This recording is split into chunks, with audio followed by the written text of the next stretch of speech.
یہ زیادہ تر ایشو اس لیے ہو رہا ہے کہ یہ ہماری جو ڈرامہ بنانے والی کمپنی ہے نا، یہ بڑے بڑے لینڈ لارڈ قسم کے لوگ جن کے نام مسلمانوں کے ہیں لیکن وہ سیکولر، کچھ ایتھیسٹ، دہریہ ہو چکے ہیں، ان کو کوئی فرق نہیں پڑتا کہ خانہ کعبے کا ماڈل رکھا ہوا ہے ان کے گھر میں،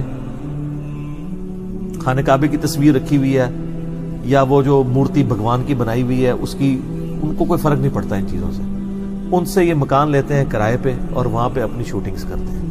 اور یہ کتنی بڑی بےغیرتی ہے کہ ہمارے ڈراموں میں وہ کلچر دکھایا جا رہا ہے، میں تو نہیں دیکھتا ہوں لیکن جو مجھے سننے میں ملتا ہے، جو پاکستان میں 0.00001% لوگ بھی نہیں ہیں جن کی زندگی اس طرح کی گزر رہی ہو.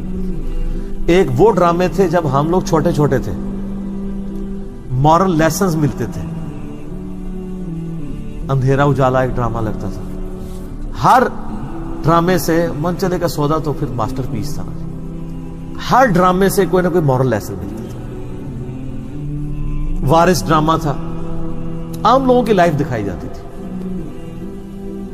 لیکن یہ جو اب ڈرامے دکھا رہے ہیں تو ڈرامے ہی لگایا ہوا ہے قوم کے ساتھ، ٹوٹلی ڈرامے کو انہوں نے بےغیرتی، اور اس میں بھی پتہ نہیں کس ایکسٹریم تک اب جا چکے ہیں.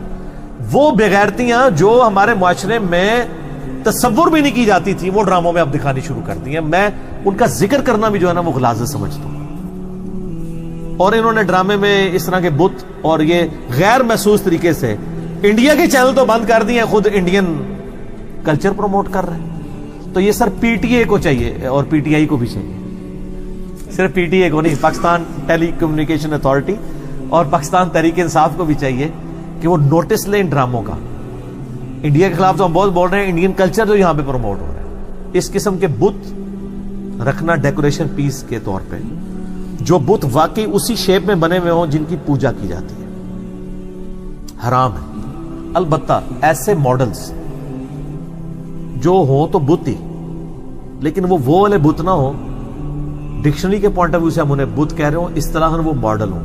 جیسے کسی یہ باربی کا ماڈل، کوئی ایک گڑیا کا ماڈل آ گیا. اب یہ وہ ماڈلز نہیں ہیں جن کی لوگ پوجا کر رہے ہیں، بلکہ یہ بچوں کے کھیلنے کے ماڈلز ہیں. کسی گھوڑے کا ماڈل، کسی ہاتھی کا، کسی پرندے کا ماڈل. اب یہ وہ ماڈلز ہیں جس کی لوگ پوجا نہیں کر رہے ہوتے. یہ ماڈلز وہ والے ماڈلز ہیں جو لوگ خوبصورتی کے لیے سجا لیتے ہیں گھر میں، کسی کے ذہن میں وہم بھی نہیں آتا کہ ان کے آگے جھکنا ہے. تو یہ بالکل جائز ہے، کیونکہ بخاری و مسلم میں حدیث ہے کہ نبی علیہ السلام سے شادی کے بعد بھی اما عائشہ کہتی ہیں میں گڑیوں سے کھیلا کرتی تھی. نبی علیہ السلام نے کبھی منع نہیں کیا. اب گڑیا بھی تو فزیکل ایک بت ہی ہوتا ہے نا، ماڈل ہوتا ہے، لیکن وہ کھیلا کرتی تھی. اس کی عزت نہیں ہو رہی ہوتی، وہ تو پھر بچہ گڑیا اٹھا کے پھینک بھی دیتا ہے، اس کو سامنے رکھ کے جھک تو نہیں رہا ہوتا. اور پھر آہستہ آہستہ آپ جس طرح سوشل میڈیا کا دور ہے، آپ اپنے بچوں کو کیا تعلیم دے رہے ہوں گے، کہاں تک بات جا رہی ہوگی. وہ کہنے کو تو تھوڑی سی چیز نظر آ رہی ہے، لیکن اس کی وجہ سے جو ینگ جنریشن کے مینٹل ماڈلز بدل رہے ہوں گے ان ڈراموں کی وجہ سے. جو ان کے دماغ کے اندر بچوں کو ڈراموں کی بجائے ڈاکومنٹریز کے اوپر لگائیں، نیشنل جیوگرافک کے اوپر، ڈسکوری کے اوپر، تاکہ ان کو خدا کا تعارف ہو. اس فزیکل فینومینا آف نیچر جو اللہ تعالیٰ کا فعل ہے، ان کو پتہ چلے اس فعل کا خالق کون ہے. Allah. Allah is the only explanation of all the physical phenomena in this universe. Sir میں تو ڈسکوری اور نیشنل جیوگرافک جب دیکھتا ہوں تو سر مجھے جو اللہ کا تعارف ادھر دیکھ کے ہوا ہے وہ کسی اور چیز سے نہیں ہوتا.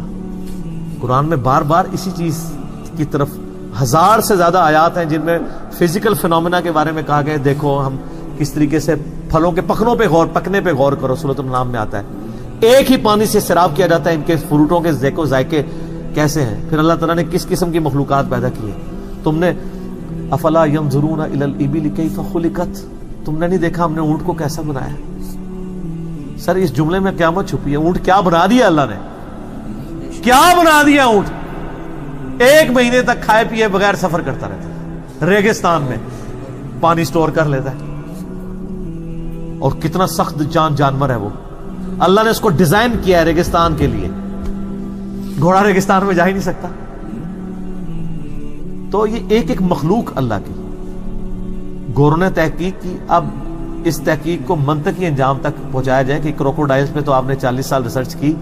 یہ بتائیں یہ کروکوڈائل میں یہ کوالٹیز ڈالی کس نے ہے؟ ان کوالٹیز کا تو کروکوڈائل کو خود نہیں پتا کہ میرے اندر یہ کوالٹیز ہیں.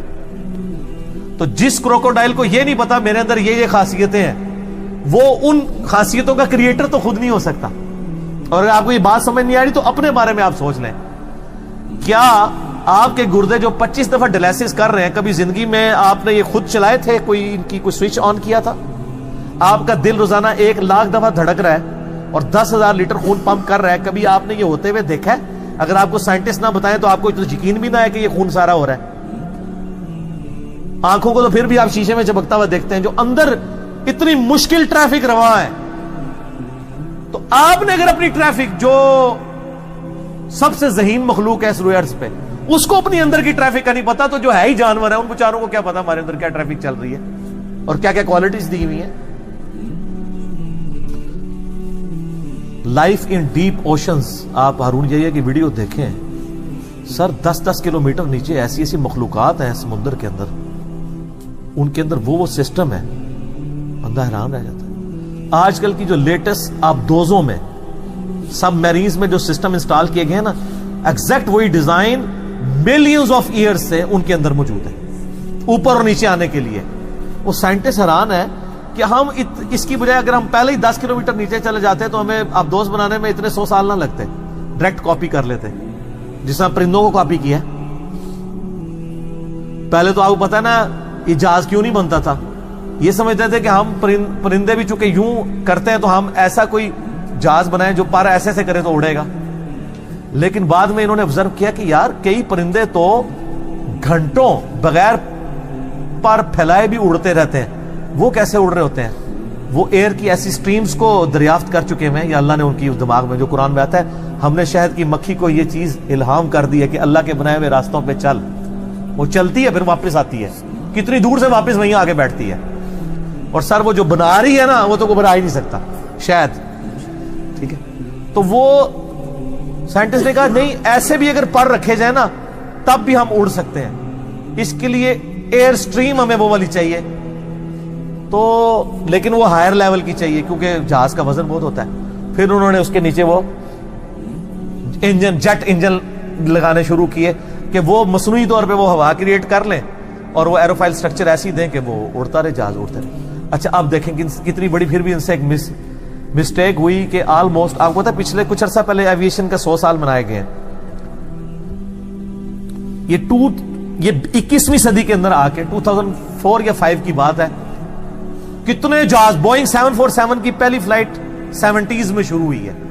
40 سال تک سائنٹسٹ کو یہ بات نہیں سمجھ آئی ہے کہ وہ ایک چھوٹی سی الٹریشن کریں اگر پر کے اندر تو ان کا 10 سے 12% فیول بچ سکتا ہے. 10 سے 12% فیول وہ آ کے انہوں نے 2005 یا 7 کے اندر کی ہے.